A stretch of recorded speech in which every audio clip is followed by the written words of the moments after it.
ಬಲವಂತದ ಮದುವೆ ಮುಂದುವರೆದ ಭಾಗ. ರಾತ್ರಿ 10:30 ಬಂದಿತ್ತು. ಮಲೆನಾಡಿನ ಆ ವಿಶಾಲವಾದ ಅರಮನೆಯಲ್ಲಿ ಎಲ್ಲೂ ಕೂಡ ಸದ್ದೇ ಇರಲಿಲ್ಲ. ಅಜಾರದ ದೊಡ್ಡ ಗಡಿಯಾರದ ಟಿಕ್ ಟಿಕ್ ಸದ್ದು ಮಾತ್ರ ಇಡೀ ಮೌನವನ್ನ ಎದ್ದು ಕಾಣಿಸ್ತಾ ಇತ್ತು. ಹೊರಗೆ ಗಾಳಿ ಬೀಸ್ತಾ ಇದ್ರಿಂದ ಕಿಟಕಿಯ ಗಾಜುಗಳು ಮೆಲ್ಲನೆ ನಡುಗ್ತಾ ಇದ್ವು. ಮಲ್ಲಿಕಾ ರಾತ್ರಿಯ ಊಟ ಮುಗಿಸಿ ಮಾತ್ರೆಗಳನ್ನೆಲ್ಲ ತಿಂದಿದ್ರಿಂದ ಹಾಸಿಗೆ ಮೇಲೆ ನೆಮ್ಮದಿಯಾಗಿ ನಿದ್ರೆ ಮಾಡ್ತಾ ಇದ್ಲು. ಅವಳ ಎಡಗಾಲಿನ ಬಿಳಿ ಬ್ಯಾಂಡೇಜನ್ನು ಒಂದು ಸಣ್ಣ ದಿಂಬಿನ ಮೇಲೆ ಎತ್ತಿ ಇಡಲಾಗಿತ್ತು. ಅವಳ ಮುಖದಲ್ಲಿ ಯಾವುದೇ ಆತಂಕ ಇಲ್ಲ. ತನ್ನ ಪ್ರಾಣದ ಗೆಳತಿ ರಮ್ಯಾ ಪಕ್ಕದ ಕೋಣೆಯಲ್ಲಿದ್ದಾಳೆ. ಗಂಡ ನಾನಿ ನನ್ನ ಜೊತೆಗಿದ್ದಾನೆ. ನಿದ್ರೆಯಲ್ಲೂ ಒಂದು ನೆಮ್ಮದಿ. ನಾನಿ ತನ್ನ ರೂಮ್ನಲ್ಲಿ ಹಾಸಿಗೆ ಮೇಲೆ ಮಲಗಿದ್ರೂ ಅವನಿಗೆ ನಿದ್ರೆನೇ ಬರ್ತಾ ಇಲ್ಲ. ಅವನು ಬರೀ ಬೂದು ಬಣ್ಣದ ಟ್ರ್ಯಾಕ್ ಪ್ಯಾಂಟ್ ಧರಿಸಿದ್ದಾನೆ. ಮೇಲ್ಮೈಗೆ ಯಾವುದೇ ಶರ್ಟ್ ಇಲ್ಲ. ಅವನ ಬಲಿಷ್ಠವಾದ ಎದೆ, ತೋಳುಗಳು, ಸ್ನಾಯುಗಳು ಬೆಡ್ ಲ್ಯಾಂಪ್ನ ಅರೆಬೆಳಕಿನಲ್ಲಿ ಮಿನುಗ್ತಾ ಇದ್ವು. ಕೈಯನ್ನು ತಲೆಯ ಕೆಳಗೆ ಇಟ್ಕೊಂಡು ಅವನು ಸೀಲಿಂಗ್ ಕಡೆಗೆ ನೋಡ್ತಿದ್ದ. ಅವನ ಕಣ್ಣೆದುರು ಪದೇ ಪದೇ ರಮ್ಯಾಳ ಹಸಿರು ಸೀರೆಯ ಸೆರಗು, ಅವಳ ಹೊಟ್ಟೆಯ ಸಪೂರವಾದ ಅಂದ ಚೆಂದ, ಕೆಂಪಾದ ಆ ಅದ್ಭುತ ನಡುಕವೇ ಬಂದು ಹೋಗ್ತಾ ಇತ್ತು. ತಡೆಯಲಾರದೆ ಅವನು ನೀರು ಕುಡಿಯುವ ನೆಪದಲ್ಲಿ ಹಾಸಿಗೆಯಿಂದ ಎದ್ದು ರೂಮ್ನಿಂದ ಹೊರಗೆ ಬರ್ತಾನೆ. ಇತ್ತ ಅಡುಗೆ ಮನೆಯಲ್ಲಿ ರಮ್ಯಾ ಇನ್ನೂ ಮಲಗೇ ಇರಲಿಲ್ಲ. ಆಕೆ ಹಗಲಿನಲ್ಲಿ ಒದ್ದೆಯಾಗಿದ್ದ ತನ್ನ ಹಸಿರು ಸೀರೆಯನ್ನು ಬದಲಾಯಿಸಿ ಈಗ ರಾತ್ರಿ ಮಲಗಿಕೊಳ್ಳಲು ತಿಳಿನೀಲಿ ಬಣ್ಣದ ಸಡಿಲವಾದ ನೈಟಿಯನ್ನು ಧರಿಸಿದ್ಲು. ಆ ನೈಟಿಯ ಕಾಟನ್ ಬಟ್ಟೆ ಅವಳ ತುಂಬಿದ ಯೌವನದ ಅಂದವನ್ನು ಮರೆಮಾಡಲು ಒದ್ದಾಡ್ತಿತ್ತು. ಆಕೆ ತಲೆಕೂದಲನ್ನು ಸಡಿಲವಾಗಿ ಮುಡಿಕಟ್ಟಿ ಹಾಕಿದ್ರಿಂದ ಕೆಲವು ಕೂದಲೆಳೆಗಳು ಅವಳ ಕತ್ತಿನ ಹಿಂಭಾಗದಿಂದ ಸುರುಳಿಯಾಗಿ ಬಿದ್ದಿದ್ವು. ರಮ್ಯಾ ಅಡುಗೆ ಮನೆಯ ಪ್ಲಾಟ್ಫಾರ್ಮ್ ಮೇಲೆ ನಿಂತು ನಾಳಿನ ಬೆಳಗಿನ ತಿಂಡಿಗೆ ಅಕ್ಕಿ ನೆನೆಸಿಡಲು ಪಾತ್ರೆಗೆ ನೀರನ್ನು ಹಾಕ್ತಾ ಇದ್ಲು. ಆಕೆ ಬಾಗಿದಾಗ ಅವಳ ನೈಟಿಗೆ ಕುತ್ತಿಗೆಯ ಭಾಗ ಸ್ವಲ್ಪ ಸಡಿಲವಾಗಿ ಅವಳ ಬಿಳಿ ಕಂಠದ ಸೌಂದರ್ಯ ಕತ್ತಲೆಯಲ್ಲಿ ಎದ್ದು ಕಾಣ್ತಾ ಇತ್ತು. ಅಷ್ಟರಲ್ಲಿ ನಾನಿ ಸದ್ದಿಲ್ಲದೆ ಅಡುಗೆ ಮನೆಯೊಳಗೆ ಹೆಜ್ಜೆ ಇಡ್ತಾನೆ. ಅವನ ಬರಿಗಾಲಿನ ನಡಿಗೆಯ ಸದ್ದು ರಮ್ಯಾಗೆ ಕೇಳಿಸ್ಲೇ ಇಲ್ಲ. ನಾನಿ ನೇರವಾಗಿ ಅವಳ ಹಿಂಭಾಗಕ್ಕೆ ಬಂದು ನಿಂತ್ಕೋತಾನೆ. ರಮ್ಯಾ ಪಾತ್ರೆಯನ್ನು ಎತ್ತಿಡಲು ತಿರುಗಿದಾಗ ಎದುರಿಗೆ ಬರಿಮೇಲ್ನಲ್ಲಿ ನಿಂತಿದ್ದಂತಹ ನಾನಿಯ ಆ ಬಲಿಷ್ಠ ದೇಹ ನೋಡಿ ಒಂದೇ ಕ್ಷಣದಲ್ಲಿ ಸ್ತಬ್ಧಳಾಗಿ ಹೋಗ್ತಾಳೆ. ಅವಳ ಕೈಯಲ್ಲಿದ್ದ ನೀರಿನ ಪಾತ್ರೆ ಸಣ್ಣದಾಗಿ ನಡುಗಿತ್ತು. ನಾನಿಯ ಬಿಸಿ ಎದೆ ಅವಳ ಮುಖಕ್ಕೆ ತೀರಾ ಹತ್ತಿರದಲ್ಲಿತ್ತು. ಅವನ ಮೈಯಿಂದ ಬರ್ತಿದ್ದಂತಹ ಗಡುಸಿನ ಸುಗಂಧ ರಮ್ಯಾಳ ಇಡೀ ಬುದ್ಧಿಯನ್ನೇ ಮರಗಟ್ಟಿಸಿತ್ತು. ಬಾಸ್, ನೀವೇನು ಈ ಟೈಮ್ನಲ್ಲಿ ಎಂದು ರಮ್ಯಾ ಪಿಸುಗುಟ್ಟಿದ್ಲು. ಅವಳ ಧ್ವನಿ ಸಣ್ಣದಾಗಿ ನಡುಗ್ತಿತ್ತು. ಕಣ್ಣುಗಳು ನಾನಿಯ ವಿಶಾಲವಾದ ಎದೆಯ ಮೇಲಿದ್ದ ಸ್ನಾಯುಗಳನ್ನೇ ನೋಡ್ತಿದ್ವು. ನಾನಿ ಏನು ಮಾತನಾಡದೆ ರಮ್ಯಾಳ ಕೈಯಲ್ಲಿದ್ದ ನೀರಿನ ಪಾತ್ರೆಯನ್ನು ಮೆಲ್ಲನೆ ಇಸ್ಕೊಂಡು ಪಕ್ಕದ ಟೇಬಲ್ ಮೇಲೆ ಇಟ್ಟನು. ಆಮೇಲೆ ಅವನು ತನ್ನ ಎರಡೂ ಕೈಗಳನ್ನು ರಮ್ಯಾ ನಿಂತಿದ್ದ ಪ್ಲಾಟ್ಫಾರ್ಮ್ನ ಇಕ್ಕೆಲಗಳಲ್ಲಿ ಹೂರಿ ಅವಳನ್ನು ಸಂಪೂರ್ಣವಾಗಿ ತನ್ನ ಜಾಗದ ಒಳಗೆ ಬಂಧಿಸಿದ್ದನು. ಈಗ ರಮ್ಯಾ ನಾನಿಯ ಬಾಹುಗಳ ನಡುವೆ ಸಿಲುಕಿದ್ಲು. ಇಬ್ಬರ ನಡುವೆ ಕೇವಲ ಇಂಚಿನಷ್ಟು ಅಂತರವಿರಲಿಲ್ಲ. ರಮ್ಯಾಳ ಒಂದು ಎದೆಯ ಉಸಿರಾಟದ ವೇಗ ಎಷ್ಟು ಜೋರಾಗಿತ್ತಂದರೆ ಆ ತಿಳಿ ನೀಲಿ ನೈಟಿಯ ಒಳಗೆ ಅವಳ ಯೌವನ ವೇಗವಾಗಿ ಏರಿಳಿತಾ ಇತ್ತು. ನಾನಿ ತನ್ನ ತಲೆಯನ್ನು ಮೆಲ್ಲನೆ ಕೆಳಗೆ ತಂದು ರಮ್ಯಾಳ ಕಿವಿಯ ಹತ್ತಿರ ತನ್ನನ್ನು ಹತ್ತಿರ ತಂದ. ಅವನ ಬಿಸಿ ಮತ್ತು ಗಡಸು ಉಸಿರು ರಮ್ಯಾಳ ಕುತ್ತಿಗೆಯ ನವಿರಾದ ಚರ್ಮಕ್ಕೆ ತಾಗ್ದಾಗ ಆಕೆ ಕಣ್ಣುಗಳನ್ನು ಗಟ್ಟಿಯಾಗಿ ಮುಚ್ಕೊಂಡ್ಳು.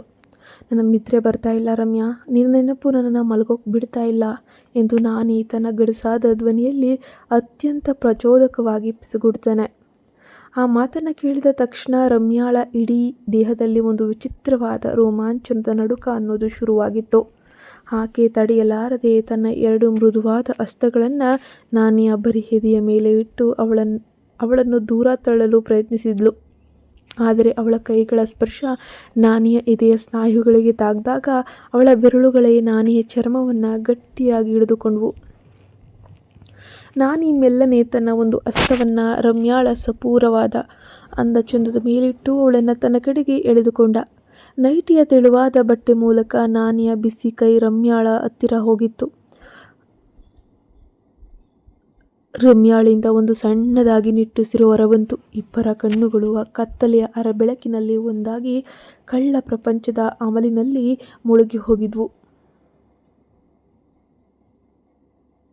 ಅಷ್ಟರಲ್ಲಿ ಮಲ್ಲಿಕಾಳ ರೂಮ್ನ ಕಡೆಯಿಂದ ಅವಳು ನಿದ್ರೆಯಲ್ಲೇ ಹೊರಳಾಡಿದ ಸಣ್ಣ ಸದ್ದು ಕೇಳಿಸ್ತು. ಆ ಸಣ್ಣ ಧ್ವನಿ ಕೇಳಿದ ತಕ್ಷಣ ರಮ್ಯಾಗೆ ಪ್ರಜ್ಞೆ ಬಂದಂತಾಯಿತು. ತಾನು ತನ್ನ ಅಕ್ಕನಂತಿರುವ ಗೆಳತಿಯ ಗಂಡನ ಜೊತೆ ಅಡುಗೆ ಮನೆಯಲ್ಲಿ ಹೀಗೆ ನಿಂತಿರುವುದನ್ನು ನೆನೆದು ಅವಳಿಗೆ ತೀವ್ರವಾದ ಭಯ, ಅಪರಾಧ ಪ್ರಜ್ಞೆ, ನೋವು ಕಾಡಿತ್ತು. ಆಕೆ ಗಟ್ಟಿಯಾಗಿ ನಾನಿಯ ಎದೆಯನ್ನ ತಳ್ಳಿ ಅವನ ಬಾಹುಬಂಧನದಿಂದ ಬಿಡಿಸಿಕೊಂಡ್ಳು. ಅವಳ ಮುಖದಲ್ಲಿ ಬೆವರು ಹರಿತಿತ್ತು, ಕಣ್ಣುಗಳಲ್ಲಿ ಕಣ್ಣೀರು ನುಗ್ತಿತ್ತು. ಆಕೆ ತನ್ನ ನೈಟಿಯ ಸೆರಗನ್ನ ಸರಿಪಡಿಸಿಕೊಳ್ಳುತ್ತಾ ನಡುಗುವ ಧ್ವನಿಯಲ್ಲಿ, ಬೇಡ ಬಾಸ್, ಪ್ಲೀಸ್, ಮಲ್ಲಿಕಾಳನ್ನ ನೆನಪು ಮಾಡಿಕೊಳ್ಳಿ. ಅವಳು ನಮ್ಮಿಬ್ಬರನ್ನ ಎಷ್ಟು ನಂಬಿದ್ದಾಳೆ, ಇನ್ಮೇಲೆ ಹೀಗೆ ಮಾಡಬೇಡಿ ಎಂದು ಕಣ್ಣೀರನ್ನ ಹಾಕುತ್ತಾ ಪಿಸುಗುಟ್ಟಿ ಅಲ್ಲಿಂದ ಸೀದಾ ತನ್ನ ರೂಮ್ನ ಕಡೆಗೆ ಓಡ್ ಹೋಗಿ ಬಾಗ್ಲನ್ನ ಹಾಕ್ಕೊಂಡ್ಳು. ನಾನಿ ಅಲ್ಲೇ ಅಡುಗೆ ಮನೆಯ ಗೋಡೆಗೆ ಹೊರಗೆ ನಿಂತು ತನ್ನದೇ ಬಿಸಿ ಉಸಿರಾಟವನ್ನು ನಿಯಂತ್ರಿಸಲು ಒದ್ದಾಡ್ತಾನೆ. ಅವನ ಮನಸ್ಸು ಮಲ್ಲಿಕಾಳ ಪವಿತ್ರ ನಂಬಿಕೆ ಮತ್ತು ರಮ್ಯಾಳ ಮೇಲಿನ ಈ ಬಿಸಿ ಆಕರ್ಷಣೆಯ ನಡುವೆ ನುಚ್ಚು ನೂರಾಗ್ತಿತ್ತು. ಮಲ್ಲಿಕಾಳಿಗೆ ಇವರಿಬ್ಬರ ನಡುವೆ ರಾತ್ರಿಯ ಕತ್ತಲೆಯಲ್ಲಿ ನಡೆದ ಆ ರಹಸ್ಯ ರೋಮಾಂಚನದ ಸಣ್ಣ ಸುಳಿವು ಕೂಡ ಇದ್ದಿರಲಿಲ್ಲ. ಅವಳು ಮುಂಜಾವಿನ ಕನಸಿನಲ್ಲಿ ಇನ್ನು ಆರಾಮವಾಗಿ ನೆಮ್ಮದಿಯಾಗಿ ಮಗುವಿನ ರೀತಿ ಮಲಗಿದ್ದಾಳೆ. ರಾತ್ರಿಯ ಆ ಕಣ್ಣೀರ ಹೋರಾಟದ ನಂತರ ರಮ್ಯಾಗೆ ರಾತ್ರಿ ಇಡೀ ನಿದ್ರೆನೇ ಬಂದಿರಲಿಲ್ಲ. ಬೆಳಗಿನ 5 ಗಂಟೆ ಆಗ್ತಿದ್ದಂಗೆ ಆಕೆ ಹಾಸಿಗೆಯಿಂದ ಎದ್ಲು. ಮಲೆನಾಡಿನ ಮುಂಜಾವಿನ ತಣ್ಣನೆಯ ಮಂಜು ಕಿಟಕಿಯ ಗಾಜಿನ ಮೇಲೆ ನೀರಿನ ಹನಿಗಳಾಗಿ ಕುಳಿತಿತ್ತು. ರಮ್ಯಾ ಬಾತ್ರೂಮ್ಗೆ ಹೋಗಿ ಮುಖ ತೊಳ್ಕೊಂಡು ಕನ್ನಡಿ ಮುಂದೆ ಬಂದು ನಿಂತ್ಕೊತಾಳೆ. ಕನ್ನಡಿಯ ಬೆಳಕಿನಲ್ಲಿ ಅವಳ ಕಣ್ಣುಗಳು ನಿದ್ರೆ ಇಲ್ಲದೆ ತುಸು ಕೆಂಪಗಾಗಿದ್ವು. ನಾನಿಯ ಬಿಸಿ ಕೈಗಳು ತಗುಲಿದ್ದ ಅವಳ ಸಪೂರವಾದ ಅಂದ ಚಂದ ಭಾಗ ಇನ್ನೂ ಸಣ್ಣದಾಗಿ ಒಂದು ರೀತಿ ಜುಮ್ ಅನ್ನೋ ಥರ ಅನ್ನಿಸ್ತಾ ಇತ್ತು. ಆಕೆ ತಕ್ಷಣವೇ ತನ್ನ ನೀಲಿ ನೈಟಿಯನ್ನು ಬಿಚ್ಚಿ ಇವತ್ತು ಅತ್ಯಂತ ಸರಳವಾದ ತಿಳಿ ನೇರಳೆ ಬಣ್ಣದ ಕಾಟನ್ ಚೂಡಿದಾರನ್ನ ಧರಿಸಿದ್ಲು. ತನ್ನ ಅಂದ ಚಂದ ಎಲ್ಲೂ ಕೂಡ ಎದ್ದು ಕಾಣಬಾರ್ದು ಅನ್ನೋ ಹೆದರಿಕೆಯಿಂದ ಅವಳು ಶಾಲನ್ನು ಅವಳ ಭಾಗಕ್ಕೆ ಪೂರ್ತಿಯಾಗಿ ಮುಚ್ಚಿ ಎರಡೂ ಭುಜಗಳ ಮೇಲೂ ಪಿನ್ ಮಾಡಿಕೊಂಡು ಒದ್ದೆಯಾದ ಕೂದಲನ್ನು ಬಿಡದೆ ಗಟ್ಟಿಯಾಗಿ ಎಳೆದು ಜಡೆ ಹೆಣೆದುಕೊಂಡ್ಳು. ತಾನು ಮಲ್ಲಿಕಾಳ ಪ್ರಾಣದ ಗೆಳತಿ, ಇಲ್ಲಿ ಕೇವಲ ಸೇವೆ ಮಾಡೋಕ್ಕೆ ಬಂದವಳು, ಅವಳ ಸಂಸಾರವನ್ನು ಹಾಳು ಮಾಡೋಕ್ಕಲ್ಲ ಎಂಬುದನ್ನು ತನ್ನ ಮನಸ್ಸಿಗೆ ಅವಳು ಬಲವಂತವಾಗಿ ನೆನಪಿಸ್ತಾನೇ ಇದ್ಲು. ಆಕೆ ಸದ್ದಿಲ್ಲದೆ ಅಡುಗೆ ಮನೆಗೆ ಬಂದು ಒಲೆ ಹಚ್ಚಿ ನಾನಿಗೆ ಇಷ್ಟವಾದ ಶುಂಠಿ ಫಿಲ್ಟರ್ ಕಾಫಿ ಮಾಡಲು ಹಾಲನ್ನು ಇಟ್ಟಿದ್ಲು. ಬೆಳಗ್ಗೆ 6:30 ಗಂಟೆಯಾಗುತ್ತಾ ಬಂದಾಗ ನಾನಿ ತನ್ನ ರೂಮ್ನಿಂದ ಹೊರಗೆ ಬರ್ತಾನೆ. ಇವತ್ತು ಅವನು ಆಫೀಸಿಗೆ ಹೋಗಬೇಕಾಗಿದ್ದರಿಂದ ಕಡುಬೂದು ಬಣ್ಣದ ಫಾರ್ಮಲ್ ಪ್ಯಾಂಟ್ ಮತ್ತು ತಿಳಿ ನೀಲಿ ಬಣ್ಣದ ಬ್ರ್ಯಾಂಡೆಡ್ ಶರ್ಟ್ ಅನ್ನು ಧರಿಸ್ತಾನೆ. ಶರ್ಟ್ನ ತೋಳುಗಳನ್ನು ಮಡಚದೆ ಮಣಿಕಟ್ಟಿನವರೆಗೆ ನೀಟಾಗಿ ಗುಂಡಿ ಹಾಕಲಾಗಿತ್ತು. ಅವನ ಮುಖದಲ್ಲಿ ರಾತ್ರಿಯ ಆ ಘಟನೆಯ ಗಾಂಭೀರ್ಯ ಎದ್ದು ಕಾಣ್ತಾ ಇತ್ತು. ಅವನು ನೇರವಾಗಿ ಅಡುಗೆ ಮನೆಯ ಕಡೆಗೆ ಹೆಜ್ಜೆ ಹಾಕ್ತಾನೆ. ಅಡುಗೆ ಮನೆಯೊಳಗೆ ನಾನಿ ಬರುತ್ತಿದ್ದಂತೆ ರಮ್ಯಾಳ ಬೆನ್ನು ಸಣ್ಣದಾಗಿ ಒಂದು ರೀತಿಯ ನಡುಕ ಉಂಟಾಗುತ್ತೆ. ಆಕೆ ತಿರುಗಿ ನೋಡದೆ ಕಾಫಿ ಲೋಟವನ್ನು ಟ್ರೇನಲ್ಲಿಟ್ಟು ನಾನಿಯ ಕಡೆಗೆ ಚಾಚಿದ್ಲು. ಅವಳು ಕಣ್ಣುಗಳನ್ನು ಸಂಪೂರ್ಣವಾಗಿ ನೆಲದ ಕಡೆಗೆ ಮಾಡಿದ್ಲು. ನಾನಿ ಕಾಫಿ ಲೋಟವನ್ನು ಎತ್ತಿಕೊಳ್ಳುವಾಗ ರಮ್ಯಾಳ ಬೆರಳುಗಳು ತಾಗದಂತೆ ಆಕೆ ತಕ್ಷಣವೇ ತನ್ನ ಕೈಯನ್ನು ಹಿಂತೆಗೆದುಕೊಳ್ತಾಳೆ.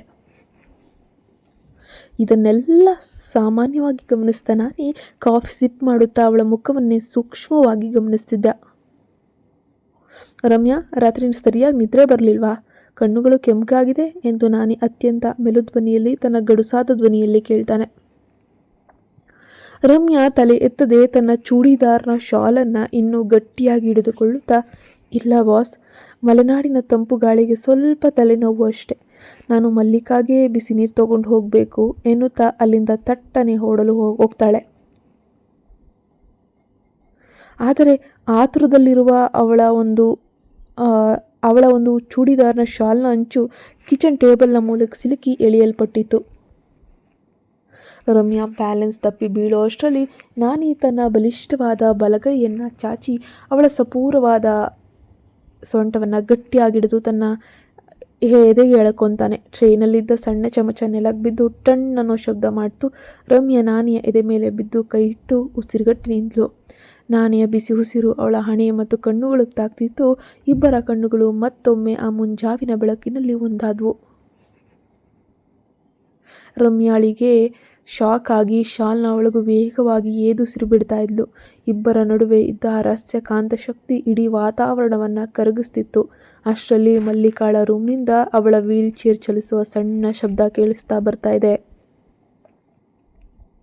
ಇಬ್ಬರು ತಟ್ಟನೆ ಎಚ್ಚರಗೊಂಡು ದೂರ ಸರಿದ್ರು.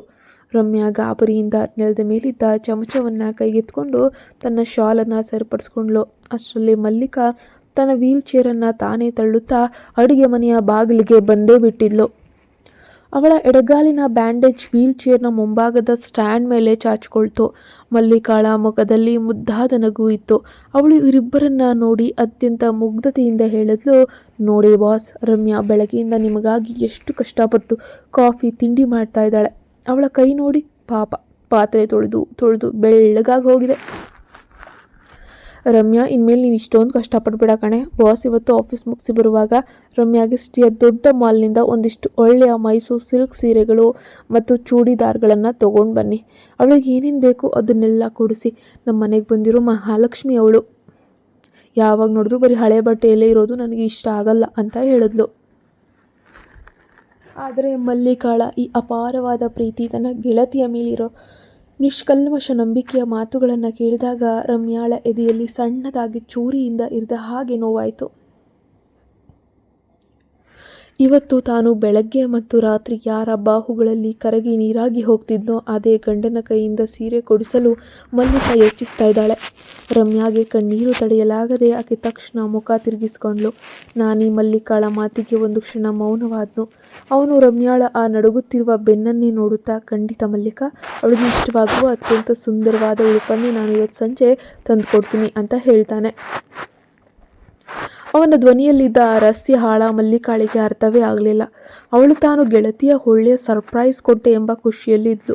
ರಮ್ಯಾ ಬಿಡುತ್ತಿದ್ದ ಆ ಏದುಸಿರು ಮತ್ತು ಅವಳ ಕಣ್ಣೀರಿನ ಹನಿಗಳು ಅಡುಗೆ ಮನೆಯ ಸಿಂಕ್ನೊಳಗೆ ಸದ್ದಿಲ್ಲದೆ ಕರಗಿ ಹೋಗ್ತಾ ಇದ್ವು. ಮಲ್ಲಿಕಾಳಿಗೆ ತನ್ನ ಸಂಸಾರದ ಹೊಸ್ತಿನಲ್ಲೇ ಬೆಳೆಯುತ್ತಿರುವ ಆ ಅನೈತಿಕ ಪ್ರೇಮದ ದೊಡ್ಡ ಬಿರುಗಾಳಿಯ ಸಣ್ಣ ಕಲ್ಪನೆಯೂ ಕೂಡ ಇರಲಿಲ್ಲ. ಸಂಜೆ 8:15 ಗಂಟೆಯಾಗುತ್ತಾ ಬಂದಿತ್ತು. ಮಲೆನಾಡಿನ ಕಾಡಿನ ಹಾದಿಯಲ್ಲಿ ಮಳೆ ಸಂಪೂರ್ಣವಾಗಿ ನಿಂತು ಒದ್ದೆಯಾದ ಎಲೆಗಳ ಮೇಲಿಂದ ನೀರಿನ ಹನಿಗಳು ಟಿಪ್ ಟಿಪ್ ಎಂದು ಬೀಳ್ತಾನೆ ಇದ್ವು. ಇಡೀ ಅರಮನೆಯ ಒಳಗೆ ರಾತ್ರಿಯ ತಂಪಾದ ನಿಶಬ್ದ ಆವರಿಸಿತು. ನಾನಿ ಆಫೀಸ್ ಮುಗಿಸಿ ಮನೆಗೆ ಮರಳುತ್ತಾನೆ. ಅವನ ಕೈಯಲ್ಲಿ ನಗರದ ಅತ್ಯಂತ ದುಬಾರಿ ಬೂಟಕ್ನ ದೊಡ್ಡದಾದ ಸುವರ್ಣ ಬಣ್ಣದ ಗಿಫ್ಟ್ ಬಾಕ್ಸ್ ಇತ್ತು. ಅವನು ನೇರವಾಗಿ ಮಲ್ಲಿಕಾಳ ಮಾಸ್ಟರ್ ಬೆಡ್ರೂಮ್ಗೆ ಬರ್ತಾನೆ. ಮಲ್ಲಿಕಾ ಹಾಸಿಗೆ ಮೇಲೆ ಹೊರಗೆ ಕುಳಿತು ಮ್ಯಾಗಝೀನನ್ನು ಓದ್ತಾ ಇದ್ಲು. ನಾನಿ ಒಳಗೆ ಬರುತ್ತಿದ್ದಂತೆ ಅವಳ ಮುಖದಲ್ಲಿ ನಗು ಹರಳಿತು. ಬಾಸ್ ಬಂದ್ರಿ, ಪ್ಲ್ಯಾನ್ ನೆನಪಿತ್ತಲ್ವಾ? ರಮ್ಯಾಗೆ ಬೆಟ್ಟೆ ತಂದ್ರಾ ಅನ್ನೋ ಕಾತರದಲ್ಲಿ ಕೇಳಿದ್ಲು. ನಾನಿ ಆ ಬಾಕ್ಸನ್ನು ಮಲ್ಲಿಕಾಳ ಕೈಗೆ ಇಟ್ಟು ಮುಗುಳ್ನಗುತ್ತಾ, ನೀನು ಹೇಳಿದ ಮೇಲೆ ಮರೆಯೋಕ್ಕೆ ಸಾಧ್ಯನಾ ಮಲ್ಲಿಕಾ? ಅವಳಿಗೆ ಪಕ್ಕ ಸೂಟ್ ಆಗೋ ಉಡುಪನ್ನೇ ತಂದಿದ್ದೀನಿ ಅಂತ ಹೇಳ್ತಾನೆ. ಮಲ್ಲಿಕಾ ತಕ್ಷಣವೇ ಜೋರಾಗಿ ಕೂಗಿದ್ಲು, ರಮ್ಯಾ, ರಮ್ಯಾ, ಇಲ್ಲಿ ಬಾ ಕಣೆ, ಸೀದಾ ರೂಮ್ಗೆ ಬಾ. ಅಡುಗೆ ಮನೆಯಲ್ಲಿ ರಾತ್ರಿಯ ಚಪಾತಿ ಮಾಡಲು ಹಿಟ್ಟು ಕಲಿಸ್ತಿದ್ದ ರಮ್ಯಾಳಿಗೆ ಮಲ್ಲಿಕಾಳ ಧ್ವನಿ ಅನ್ನೋದು ಕೇಳಿ ಬರುತ್ತೆ. ಆಕೆ ತನ್ನ ಚೂಡಿದಾರ್ನ ಕೈಗಳನ್ನು ಮೊಣಕೈವರೆಗೆ ಮಡಚಿಕೊಂಡಿದ್ಲು. ಕೈಯ ಬೆರಳುಗಳ ಮೇಲೆ ಬಿಳಿಯ ಹಿಟ್ಟಿನ ಕಲೆಗಳು ಹತ್ತಿದ್ವು. ಆಕೆ ತನ್ನ ಕೈಗಳನ್ನು ತೊಳೆದುಕೊಂಡು ಶಾಲನ್ನು ನೀಟಾಗಿ ಎದೆಗೆ ಮುಚ್ಚಿಕೊಂಡು ಮೆಲ್ಲನೆ ಮಲ್ಲಿಕಾಳ ರೂಮ್ನೊಳಗೆ ಬರ್ತಾಳೆ. ಮಲ್ಲಿಕಾ ಚಿನ್ನದ ಬಣ್ಣದ ಗಿಫ್ಟ್ ಬಾಕ್ಸನ್ನು ರಮ್ಯಾಳ ಕಡೆಗೆ ಚಾಚಿ, ತಗೋ ರಮ್ಯಾ, ಬಾಸ್ ನಿನಗೋಸ್ಕರ ತಂದಿರುವಂತಹ ಗಿಫ್ಟ್ ಇದು, ಓಪನ್ ಮಾಡು, ನೋಡಬೇಕು ಅಂತ ಹೇಳ್ತಾಳೆ. ರಮ್ಯಾಳ ಎದೆ ಒಂದೇ ಸಮನೆ ನಡುಗಲು ಶುರು ಮಾಡುತ್ತೆ. ಆಕೆ ನಾನಿಯ ಕಣ್ಣುಗಳನ್ನು ನೋಡಿದ್ಲು. ನಾನಿ ಸೋಫಾದ ಮೇಲೆ ಕುಳಿತು ಅತ್ಯಂತ ತೀಕ್ಷ್ಣವಾದ ಕಣ್ಣುಗಳಿಂದ ಅವಳನ್ನೇ ದಿಟ್ಟಿಸ್ತಾ ಇದ್ದ. ರಮ್ಯಾ ನಡುಗುವ ಕೈಗಳಿಂದ ಆ ಬಾಕ್ಸ್ನ ರಿಬ್ಬನ್ ಬಿಚ್ಚಿ ಮೇಲಿನ ಮುಚ್ಚಳವನ್ನು ತೆಗೆದ್ಲು. ಒಳಗೆ ಕಡು ಕೆಂಪು ಬಣ್ಣದ ಅತ್ಯಂತ ಮೃದುವಾದ ಜಾರ್ಜೆಟ್ ರೇಷ್ಮೆ ಸೀರೆ ಇತ್ತು.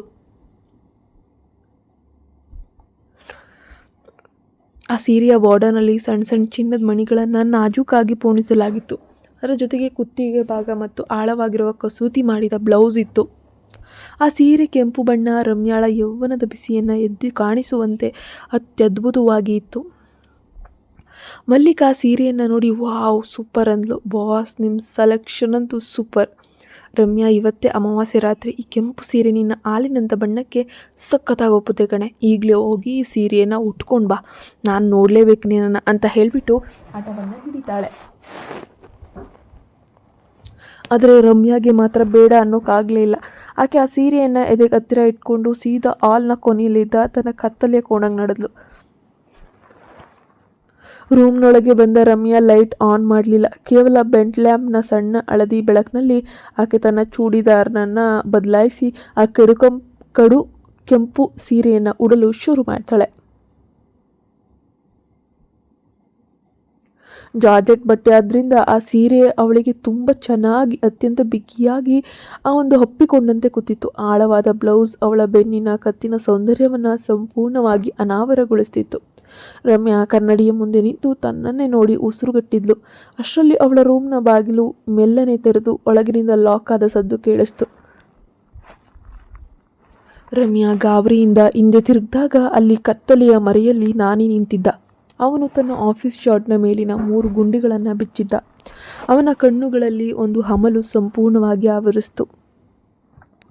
ಬಾಸ್, ನೀವು ಇಲ್ಲಿ ಎಂದು ರಮ್ಯಾ ಪಿಸುಗುಟ್ಟುವಷ್ಟರಲ್ಲಿ ನಾನಿ ವೇಗವಾಗಿ ಬಂದು ಅವಳನ್ನು ಕನ್ನಡಿಯ ಹಿಂಭಾಗದ ಗೋಡೆಗೆ ಹೊತ್ತಿ ನಿಲ್ಲಿಸಿಬಿಟ್ಟ. ನಾನಿಯ 2 ಬಲಿಷ್ಠ ಹಸ್ತಗಳು ರಮ್ಯಾಳ ಮೇಲೆ ಬಂದು ಬಿದ್ದಿತ್ತು.